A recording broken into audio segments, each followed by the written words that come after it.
हरे कृष्ण। आज के इस भजन रहस्य के एपिसोड में आप सभी का स्वागत हो। भजन भजन रहस्य प्रथम अध्याय का पंचम श्लोक तक हम पिछले वीडियो तक चर्चा किए थे और ये श्लोक जो है षष्ठम श्लोक बहुत ही विशेष श्लोक है। मुझे बहुत समय लगा ये फिगर आउट करने में कि इसको कैसे प्रेजेंट किया जाए, क्योंकि इसमें बहुत ज़्यादा विस्तार से एक्सप्लेनेशन है और बहुत अद्भुत एक्सप्लेनेशन है।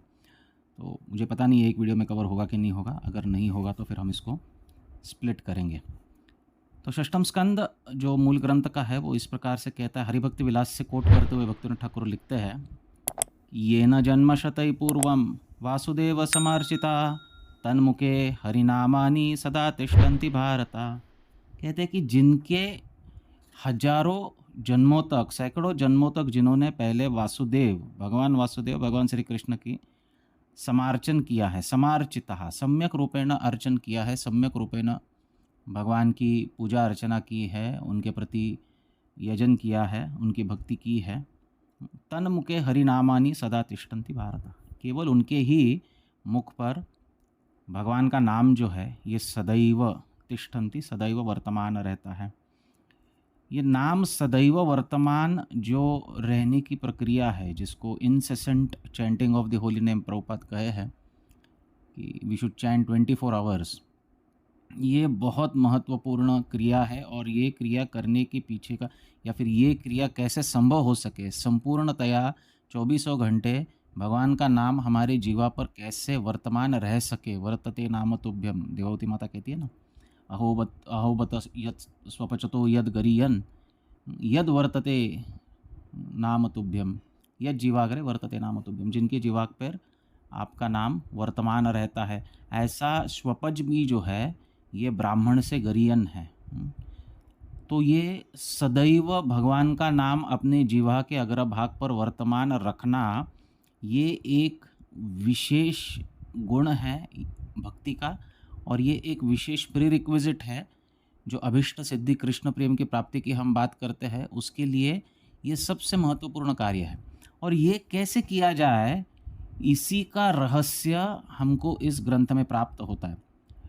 ट्रूली स्पीकिंग, ये मैं भी अभ्यास करने का प्रयास कर रहा हूँ कि भक्तिनाथ ठाकुर वास्तविक क्या कहना चाहते हैं, परंतु जो भी वो कह रहे हैं मैं वैसे का वैसा प्रस्तुत कर रहा हूँ। मेरा कोई इसमें परपट नहीं है, कोई उपदेश या शिक्षा देने का हेतु नहीं, क्योंकि मैं खुद इसको पालन करने के लिए अभ्यास कर रहा हूँ और इसको पालन करना इतना आसान नहीं है जब तक कि सद्गुरु की कृपा ना हो, भक्तों की कृपा ना हो। परंतु क्या है तत्व, ये तो हम जान सकते हैं ग्रंथ से, और इसी का ये एक प्रयास है। तो कहते हैं कि जन्म शतई पूर्वम, पूर्व सैकड़ों जन्मों में जो भगवान की भक्ति करता है या भगवान का पूजन अर्चन, अर्चनम शब्द आए, समार्चिता शब्द आए, सम्यक रूपेण अर्चनम, यानी शुद्ध रूप से भगवान की अर्चन विधि में लगाए, यानी भक्ति में लगाए। अर्चन ये नवविधा भक्ति में एक विधि है जो भगवान के अर्चन रूपी नवविधा भक्ति के विधि में लगा हुआ है। कब तक? तो कहते हैं सैकड़ों जन्मों तक उसके मुख में भगवान का नाम सदैव रहता है। यानी देखिए, जो इसके पहले हमको बताया गया था भक्तिनाथ ठाकुर द्वारा कि अर्चन कई जन्मों तक होने के पश्चात फिर भगवान के प्रति जो है प्रेम उत्पन्न होता है। अब कई जन्मों के लिए अर्चन करने के पश्चात क्या होता है, तो नाम सदा तिष्ठन्ति, जीवाग्रे नाम सदैव तिष्ठित रहता है, सदैव स्थित रहता है। जब continuous incessant chanting of the holy name के लिए अगर हम तैयार हो सकते हैं तो ही जाकर भगवत प्रेम प्राप्त होता है। लेकिन भगवान का नाम उच्चारण करने के लिए और भगवान के नाम का महत्व जानने के लिए और उसके प्रति समर्पित होने के लिए जो प्री क्वालिफिकेशन है वो कहते हैं सम्यक अर्चन, भक्तिमय अर्चन। सैकड़ों जन्मों तक जिसने किया है वही आगे जाकर भगवान के नामों को स्वीकार कर सकता है, या उसी के ऊपर भगवान के नामों की कृपा होती है। तो ये बहुत सुंदर तत्व है जो बताए हैं भक्तिविनोद ठाकुर। अब इसको आगे अपने परपट में भक्तिविनोद ठाकुर बहुत सुंदर एनालॉजी दिए हैं। कई श्लोकों में इस श्लोक के ऊपर उन्होंने परपट लिखा है बंगाली में। तो कहते हैं, हरे कृष्ण शोल नाम अष्टयुग हय, अष्टयुग अर्थे अष्ट श्लोक प्रभु कय, तो कहते हैं इस महामंत्र में, हरे कृष्ण महामंत्र में 16 नाम है। हरे भगवान की शक्ति का नाम है, कृष्ण भगवान का नाम है, राम भगवान। अच्छा, ऐसे देखा जाए तो 16 शब्द है इसमें जो भगवान के नाम है। तो हरे कृष्ण 16 नाम, और इसके अगर देखोगे तो 8 पैर बन जाते हैं, 8 जोड़ी बन जाती है। युग यानी जोड़ी, युगल कहते हैं ना हम, जोड़ी। तो अष्टयुग है, अष्टयुग है का अर्थ है 8 पैर से इसमें। हरे कृष्ण एक पैर है, हरे कृष्ण दूसरी एक जोड़ी है, कृष्ण कृष्ण एक जोड़ी है, हरे हरे एक जोड़ी है, हरे राम एक जोड़ी है, हरे राम एक जोड़ी है, राम राम एक जोड़ी है, और हरे हरे जोड़ी। ऐसे 8 जोड़ी है, अष्टयुग है। और अष्टयुग अर्थ है अष्ट श्लोक प्रभु का है। और इसी 8 युग या 8 जोड़ी जो है भगवान के नाम के, उसके करस्पॉन्डेंस में ही, उसके अनुसार ही चैतन्य महाप्रभु ने 8 श्लोकों का गायन किया है। कौन से 8 श्लोक? जिसे हम चैतन्य शिक्षाष्टक के नाम से जानते हैं। ये अद्भुत बात है, ये रहस्य है, इसको ठीक से सुनना चाहिए, क्योंकि इसके ऊपर ही आगे का पूरा एक्सप्लेनेशन बेस्ड है भजन रहस्य का। तो कहते हैं कि 8 पैर जो है भगवान नाम के, वो 8 पैर शिक्षाष्टकम के एक एक श्लोक से करस्पॉन्डेंस करता है, उससे संकलित या उससे तन्मयता में रहता है। और उसी के अनुसार देखिए अब क्या क्या 8 है। हरे कृष्ण महामंत्र में 8 जोड़ी है, शिक्षाष्टकम में 8 श्लोक है, और आगे जाकर आप देखोगे कि भगवान की लीलाएं जो है वो दिन के 8 काल में होती है, जिसको अष्टकालीय लीला कहते हैं। 8 प्रहर है दिन के 24 घंटे में, और 8 प्रहरों में भगवान की अलग अलग लीला है। अलग अलग लीलाओं का स्मरण करते हुए अष्टकालीय भजन जिसे कहते हैं, 24 घंटा भजन, जिसको प्रभुपाद कहे है ना, वी शुड चैंट 24 आवर्स, वो 24 घंटे का भजन को ही अष्टकालीय भजन कहा गया है। तो वो भी 8 है। तो चैतन्य शिक्षाष्टकम जितना हम आसानी से सुबह गाते हैं और गाकर उसको एक रिचुअलिस्टिकली गाकर ख़त्म कर देते हैं, क्योंकि गाना है, मंदिर में सब गा रहे हैं, वो बहुत गहरा शास्त्र है। ये संपूर्ण, और जो भक्ति के 9 स्तर है, श्रद्धा से प्रेम तक, ये उसको भी करस्पॉन्ड करता है। अब हम देखेंगे जब भक्तिनाथ ठाकुर इस परपट में बताते हैं कि कैसे चैतन्य शिक्षाष्टकम का एक एक श्लोक भक्ति के एक एक स्तर को करस्पॉन्ड कर रहा है, और हरे कृष्ण महामंत्र के एक एक जोड़ी को, एक एक नाम जोड़ी को वो करस्पॉन्ड कर रहा है। तो श्रद्धा से लेकर प्रेम तक जो 9 स्तर है, और चैतन्य शिक्षाष्टकम के 8 श्लोक है, वो बराबर एक दूसरे से संयुक्त होकर आगे जाते हैं। वो कैसे, इसका वर्णन भक्तनाथ ठाकुर कहते हैं। तो कहते हैं, आदि हरे कृष्ण अर्थे अविद्या दमन, श्रद्धार सहित कृष्ण नाम संकीर्तन। आदि हरे कृष्ण, जो पहला हरे कृष्ण है वो क्या है? तो कहते हैं कि वो अविद्या दमन, वो अविद्या दमन करता है। अब इसको समझना चाहिए, ऐसा नहीं कि पहला हरे कृष्ण आप बोलोगे तो उसमें अविद्या दमन होता है। ये स्तर है, आप, ये कर्व है जिससे आप भजन में आगे बढ़ सकते हो। और ये भजन में आगे बढ़ने के लिए ये जो कर्व है, इसमें ही अलग अलग स्तर पर हम प्रोग्रेस करते जाते हैं। महामंत्र पूरा बोलते हैं, लेकिन किस स्तर का हमारा भजन चल रहा है अभी, वो इसको दर्शा रहा है। देखिए, इसके एक्सप्लेनेशन के लिए बहुत समय लगने वाला है, मैं इसको डीप में इतना एक्सप्लेन इन वीडियोस में तो नहीं कर पाऊँगा, लेकिन ये भक्तों के रुचि के लिए, या भक्तों की एक श्रद्धा बैठ जाए हरिनाम के ऊपर, इसके लिए हरिनाम का तत्व कितना गहरा है, कम से कम इसको जानने के लिए हम ये प्रयास कर रहे हैं कि हम इसको, और सबसे महत्वपूर्ण कारण है कि इससे मेरा स्वयं का शुद्धिकरण हो रहा है, इसलिए हम इसको करने का प्रयास कर रहे हैं। परंतु इसका डीप एक्सप्लेनेशन जो है, ये तो हम कोई रियलाइज्ड सोल या आचार्य के द्वारा ही इसको ठीक से समझ सकते हैं। काफ़ी भक्तों ने इसके ऊपर विवेचन किया है, तो इसको कभी आगे जाकर हम उसको रिपीट करना चाहेंगे तो करेंगे, लेकिन ये 15-20 मिनट के वीडियो में होना असंभव है। तो कहते हैं, आदि हरे कृष्ण अर्थे अविद्या दमन। तो पहले हरे कृष्ण का स्तर क्या है? तो उसे कहते हैं अविद्या दमन। उसमें अविद्या का दमन होता है, श्रद्धार सहित कृष्ण नाम संकीर्तन, और श्रद्धा के साथ नाम संकीर्तन होता है। तो चैतन्य शिक्षाष्टकम का पहला श्लोक क्या करता है? पहला श्लोक जो है श्रद्धा को स्थापित करता है, जिसमें कहते हैं परम विजयते श्री कृष्ण संकीर्तनम। तो आगे जाकर इसका डिटेल में एक्सप्लेनेशन आएगा 11वें श्लोक में इस प्रथम अध्याय के। तो जो 7 इफेक्ट बताए गए, 7 परिणाम बताए गए हैं महामंत्र के जप का, वो श्रद्धा स्थापित करती है और श्रद्धा के साथ साथ अविद्या का दमन हो जाता है। तो ये पहले हरे कृष्णा का स्तर है। आर हरे कृष्ण नाम कृष्ण सर्वशक्ति, साधु संगे नामाश्रय भजन अनुरक्ति। दूसरा हरे कृष्ण जो है वो भगवान की सर्वशक्तिमय नाम को स्थापित करता है हमारे हृदय में। चैतन्य महाप्रभु दूसरे श्लोक में क्या कहे कि नाम नामकारी बहुधा निज सर्वशक्तिस। तो आपकी सभी संपूर्ण शक्ति जो है आपके नाम में है। ये अनुभव कब आने लगता है? जब हम दूसरे हरे कृष्ण के स्तर पर या भक्ति के दूसरे स्तर पर आगे बढ़ते हैं, तो ये अनुभव आने लगता है कि भगवान की सारी शक्ति भगवान के नामों में है। और ये कैसे होता है, ये अनुभव कैसे आता है? तो कहते साधु संग नामाश्रय भजन अनुरक्ति। जब साधुओं का संग होता है, आदौ श्रद्धा तथा साधु संग, तो साधु संग में भजन अनुरक्ति का अर्थ है भजन क्रिया।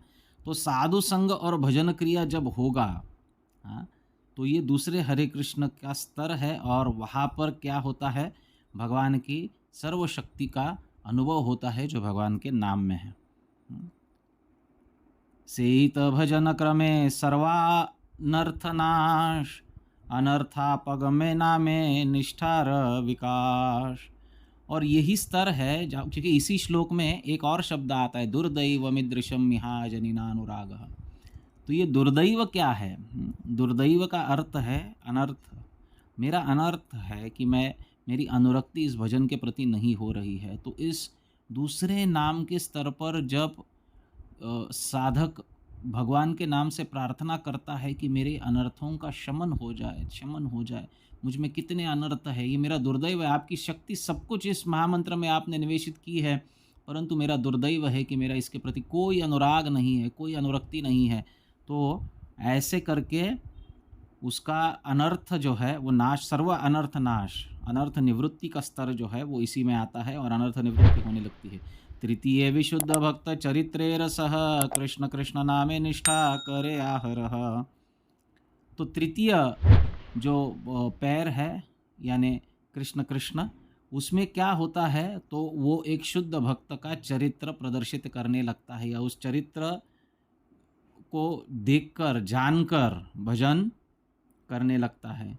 तृतीय विशुद्ध भक्त चरित्रेर सह कृष्ण कृष्ण नामे निष्ठा करे आहरः।